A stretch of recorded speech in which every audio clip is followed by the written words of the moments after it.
ಶಿವರಾಜ್ ಕುಮಾರ್ ಮತ್ತು ನರ್ತನ್ ಈ ವಾರ ಭೈರತಿ ರಣಗಲ್ ಮೂಲ ಕಥೆಯನ್ನು ಚಿತ್ರಮಂದಿರಗಳಿಗೆ ತರುತ್ತಿದ್ದಾರೆ. ಆರಂಭದಲ್ಲಿ ಆಗಸ್ಟ್ 15ರಂದು ಬಿಡುಗಡೆಯಾಗಬೇಕಿದ್ದ ಚಿತ್ರವು ಮುಂದಕ್ಕೆ ತಳ್ಳಲ್ಪಟ್ಟಿದೆ ಮತ್ತು ಈಗ ನವೆಂಬರ್ 15, 2024ರಂದು ಥಿಯೇಟರ್ಗಳಿಗೆ ಹೋಗುತ್ತಿದೆ. ಈ ವಾರ ಚಿತ್ರವು ಗೀತಾ ಪಿಕ್ಚರ್ಸ್ ಬ್ಯಾನರ್ ಅಡಿಯಲ್ಲಿ ಶಿವರಾಜ್ ಕುಮಾರ್ ಅವರ ಎರಡನೇ ಹೋಮ್ ಪ್ರೊಡಕ್ಷನ್ ಆಗಿದೆ. ಇನ್ನು ಭೈರತಿ ರಣಗಲ್ನ ಕಥಾವಸ್ತು ಭೈರತಿ ರಣಗಲ್ನ ಟೀಸರ್ ಮತ್ತು ಟ್ರೇಲರ್ನ ಪ್ರಕಾರ ಪೊಲೀಸರು ಮಪ್ತಿಯಲ್ಲಿ ಬೇಟೆಯಾಡುತ್ತಿದ್ದ ಕ್ರೈಮ್ ಬಾಸ್ ಆಗುವ ಮೊದಲು ಶೀರ್ಷಿಕೆ ಪಾತ್ರದ ಜೀವನವನ್ನು ಚಿತ್ರವು ಅನ್ವೇಷಿಸುತ್ತದೆ. ವಾಸ್ತವವಾಗಿ ರಣಗಲ್ ಅವರು ನ್ಯಾಯಾಲಯದ ಕಾನೂನು ಪಾಲಿಸುವ ಅಧಿಕಾರಿಯಾಗಿದ್ದರು.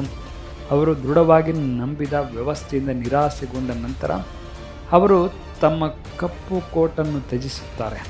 ರಣಗಲ್ ಅವರನ್ನು ನ್ಯಾಯಾಧೀಶರು, ತೀರ್ಪುಗಾರರು ಮತ್ತು ಮರಣದಂಡನೆಕಾರರಾಗಲು ತಳ್ಳುವ ಸಂದರ್ಭಗಳು, ಅವರ ವಿರೋಧಿಗಳು, ಹಿಂಸಾತ್ಮಕ ತುದಿಗಳು ಕಥೆಯ ತಿರುಳನ್ನು ರೂಪಿಸುತ್ತವೆ. ಭೈರತಿ ರಣಗಲ್ ತನ್ನ ಹೆಂಡತಿಯನ್ನು ಪ್ರೇಕ್ಷಕರಿಗೆ ಪರಿಚಯಿಸುತ್ತಾನೆ. ಮಪ್ತಿಯಲ್ಲಿ ಕಾಣದ ಪಾತ್ರವನ್ನು ರುಕ್ಮಿಣಿ ವಸಂತ್ ನಿರ್ವಹಿಸಿದ್ದಾರೆ. ಅವಳಿಂದ ಏನಾಗುತ್ತದೆ ಎಂಬುದು ಕಥಾವಸ್ತುವಿನ ಕೇಂದ್ರವಾಗಿದೆ. ಶಿವರಾಜ್ ಕುಮಾರ್ ಪ್ರಕಾರ ಚಿತ್ರವು ಕೇವಲ 2 ಗಂಟೆ 20 ನಿಮಿಷಗಳ ರನ್ ಟೈಮ್ ಅನ್ನು ಹೊಂದಿದೆ ಮತ್ತು ಮಪ್ತಿಯ ಘಟನೆಗಳೊಂದಿಗೆ ಅಚ್ಚುಕಟ್ಟಾಗಿ ಟೈ ಆಗುತ್ತದೆ. ಛಾಯಾ ಸಿಂಗ್ ಅವರ ಸಹೋದರಿ ವೇದಾವತಿಯಾಗಿ ಮಧು ಗುರುಸ್ವಾಮಿ, ರಘುವೀರ್ ಭಂಡಾರಿಯಾಗಿ ದೇವರಾಜ್, ಕಾಶಿಯಾಗಿ ವಶಿಷ್ಠ ಎನ್ ಸಿಂಹ, ಶಬರಿಯಾಗಿ ಬಾಬು ಹಿರಣ್ಯ ಮುಂತಾದ ನಟರು ಮಾಡುವಂತೆ ಶಿವರಾಜ್ ಕುಮಾರ್ ಮಪ್ತಿಯಿಂದ ತಮ್ಮ ಪಾತ್ರವನ್ನು ಪುನರಾವರ್ತಿಸಿದ್ದಾರೆ.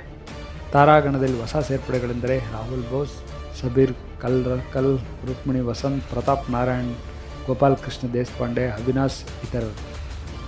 ಇನ್ನು ಗೀತಾ ಪಿಕ್ಚರ್ಸ್ಗಾಗಿ ಶಿವರಾಜ್ ಕುಮಾರ್ ಅವರು ನಿರ್ಮಿಸುತ್ತಿರುವ ಭೈರತಿ ರಣಗಲ್ ಸುಮಾರು 20 ಕೋಟಿ ರೂಪಾಯಿ ಬಜೆಟ್ನಲ್ಲಿ ತಯಾರಾಗಿದೆ ಎಂದು ಹೇಳಲಾಗುತ್ತಿದೆ. ಇನ್ನು ಭೈರತಿ ರಣಗಲ್ನ OTT ಪಾಲುದಾರರಾಗಿ ಡಿಜಿಟಲ್ ಸ್ಟ್ರೀಮಿಂಗ್ ಹಕ್ಕುಗಳ ಬಗ್ಗೆ ಯಾವುದೇ ಅಧಿಕೃತ ಮಾಹಿತಿಗಳು ಕೂಡ ಸಿಕ್ಕಿಲ್ಲ. ಆದರೆ ಮೂಲ ಚಿತ್ರ ಮಪ್ತಿ Zee5ನಲ್ಲಿದೆ ಮತ್ತು ನೆಟ್ವರ್ಕ್ ಗೀತಾ ಪಿಕ್ಚರ್ಸ್ನ ಚೊಚ್ಚಲ ನಿರ್ಮಾಣದ ವೇದವನ್ನು ಎತ್ತಿಕೊಂಡು ಭೈರತಿ ರಣಗಲ್ ಕೂಡ ಅದರ ಥಿಯೇಟರ್ ನಂತರ ವೇದಿಕೆಗೆ ಇಳಿಯುತ್ತದೆ ಎಂದು ಭಾವಿಸಲಾಗಿದೆ. ಮಪ್ತಿಯನ್ನು Zee5 ಮತ್ತು OTT ಪ್ಲೇ ಪ್ರೀಮಿಯರ್ನಲ್ಲಿ ಸ್ಟ್ರೀಮ್ ಮಾಡಬಹುದು ಎಂದು ಅಂದಾಜಿಸಲಾಗಿದೆ. ಒಟ್ಟಿನಲ್ಲಿ ಈ ವಾರ ಬಿಡುಗಡೆಯಾಗುತ್ತಿರುವ ಭೈರತಿ ರಣಗಲ್ ಚಿತ್ರ ಕನ್ನಡದ ಪ್ರೇಕ್ಷಕರಲ್ಲಿ ಬಹಳಷ್ಟು ಕುತೂಹಲ ಮತ್ತು ನಿರೀಕ್ಷೆಗಳನ್ನು ಹುಟ್ಟಿಸಿದ್ದು, ಪ್ರೇಕ್ಷಕರು ಹೇಗೆ ಈ ಚಿತ್ರವನ್ನು ನಿರ್ಮಿಸುತ್ತಾರೆ, ಮತ್ತೊಮ್ಮೆ ಶಿವರಾಜ್ ಕುಮಾರ್ ಅವರು ಗೆಲ್ಲುವ ಮೂಲಕ ಬಾಕ್ಸ್ ಆಫೀಸ್ ಸುಲ್ತಾನನಾಗಿ ಹಾಗೂ ಅಭಿನಯ ಚಕ್ರವರ್ತಿಯಾಗಿ ಕನ್ನಡ ಚಿತ್ರರಂಗದಲ್ಲಿ ಮತ್ತೊಂದು ದಾಖಲೆಯನ್ನು ಬರೀತಾರ ಅನ್ನುವಂತಹ ನಿರೀಕ್ಷೆಯಲ್ಲಿದೆ. ಒಟ್ಟಾರೆ ದೊಡ್ಡ ಮನೆ ಕುಟುಂಬದ ಚಿತ್ರವನ್ನು ವೀಕ್ಷಿಸುವ ಅಪಾರ ಅಭಿಮಾನಿಗಳು ಶಿವಣ್ಣನವರ ಈ ಚಿತ್ರ ವೀಕ್ಷಣೆಗೆ ಕಾತರದಿಂದ ಕಾಯ್ತಾ ಇದ್ದಾರೆ.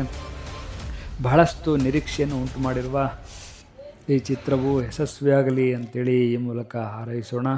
ಒಟ್ಟಿನಲ್ಲಿ ಬರೋ ಶುಕ್ರವಾರ ಭೈರತಿ ರಣಗಲ್ ವೀಕ್ಷಿಸುವ ಎಲ್ಲ ವೀಕ್ಷಕರಿಗೆ ರಸದೌತಣ ಕಾಯಲಿದೆ. ನಮಸ್ಕಾರ.